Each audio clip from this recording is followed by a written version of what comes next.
do appreciate y'all having me. But the Forever Wild stuff is, I've heard all the arguments. I wrote the ones down I've heard. It's land that's not productive, and so why not buy it up and use it? It's for the public good. It's for the future. It's low acreages. It's not going to bother anybody. Well, that it really doesn't matter I can poke holes in all those arguments, but it doesn't matter what you believe in either of those three if you're for it. It boils down to the fact that you want more government in your life, or do you want less government in your life? Do you want the government owning private land, or do you want you owning private land? I've heard we have the lowest acreage in the nation. Well, we don't count our roads. We don't count our rivers. We don't count government buildings. We don't count universities. Mississippi, they count universities, roads, lakes, rivers. All those add up as public land. If you add all that stuff in, our numbers go way up. Florida adds all those in. They add in the Everglades. So, they've got that. So that argument doesn't fly with me. The argument about, I've heard it's just unproductive land. Well, I know of land that's not that was in a city that became part of Forever Wild. The problem is when you got a program like this and you say, well, it's unproductive. Well, what's the definition of unproductive?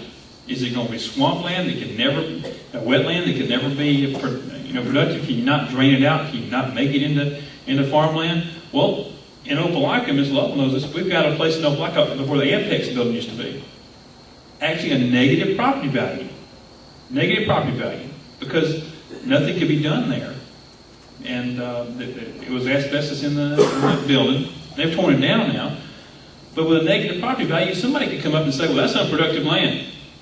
We could just buy that, put it in Forever Wild, and then there's a maintenance fund set up for Forever Wild. Now thinking about that, and Frank knows about it, that maintenance fund now says, well, maintenance is maintenance, but it's also construction.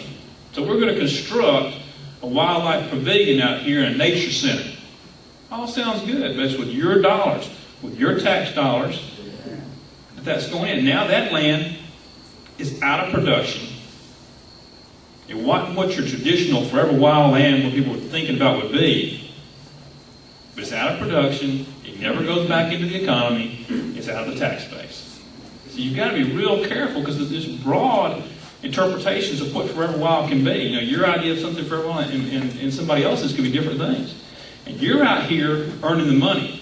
You're out here creating the job. You're out here paying the taxes. The guy making the decision may not be. He may be he may not be out there making money. He may not be out there creating jobs. He may be a full-time bureaucrat that's just there.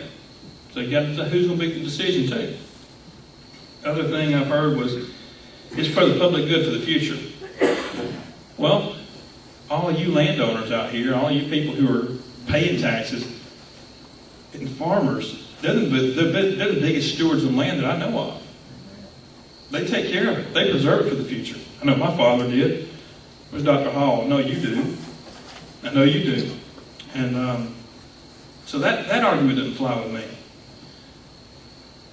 Now let's talk about economics for just a second. I'm chairman of the Senate Agriculture, Forestry, and Conservation Committee.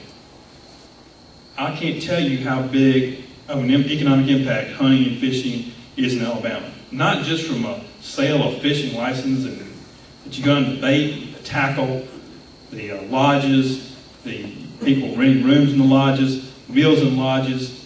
When you start building Forever Wild stuff all around the state gets into, well, we're going to have this where you can go hunting for free, or just it'll be public lands for hunting, and the state gets into building a lodge now, like they've done at Gunnersville. They build a lodge there. They have rooms there for rent. They have a convention center. They have a meals and restaurant. Well, the guy 30 minutes away who went into private business, took his own money out, took a loan out. Now he's in competition with the government, who has $0 in the game.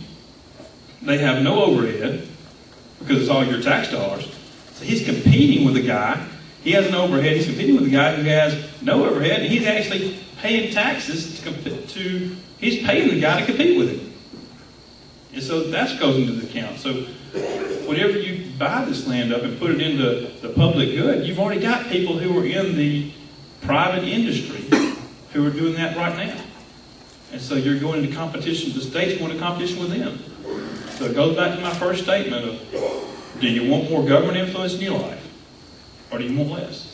And Forever Wild is more government influence. Now, who all voted in the last election? I think it was a couple weeks ago, 3 weeks ago, I guess, on the $450 million transfer. Who voted in that one? Forever Wild is the same thing. Same thing. It's another $400 million out of the general fund over the next 20 years going into buy public lands. Going to buy private lands and put them in public good. Public. This is a double whammy. One, it takes money out of the general fund because the Forever Wild money goes into the money that they use for a while goes into the general fund. It takes it out of that fund. So now a fund that is low already, that goes to pay for bridges, roads, things that create jobs, it's even lower. And number two, when you buy up the property, that takes that property tax out of the education system. So now the education system is down some, and whenever we go to recruiting jobs around, like when we go to Korea and recruit jobs, when we go to Germany and recruit to bring industry over here, one of the first questions is, what's your school system like? Well, that takes money out of what we use to provide a quality school system. So you got several arguments here that I can make against Forever Wild. I was proud to work with Senator Dial and Senator Schofield and lead the fight against it. We think we've got it in a great position to where you get to decide. You get to decide if you want to reauthorize it 20 years or not. And my personal opinion is I'm going to vote no. But I don't begrudge anybody who wants to vote yes on it. That's a good politician answer, isn't it?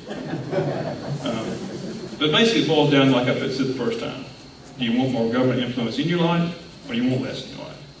And I'm going to go for less. That's what I've been doing the past 2 years, trying to limit government, trying to reduce government, and only have government in the functions that we have to have it, that we need it, like the court system, of course. Got 2 judges here, and I got to make sure I'm a lawyer, so I got to make sure I'm safe over there. Anyway, thank y'all very much.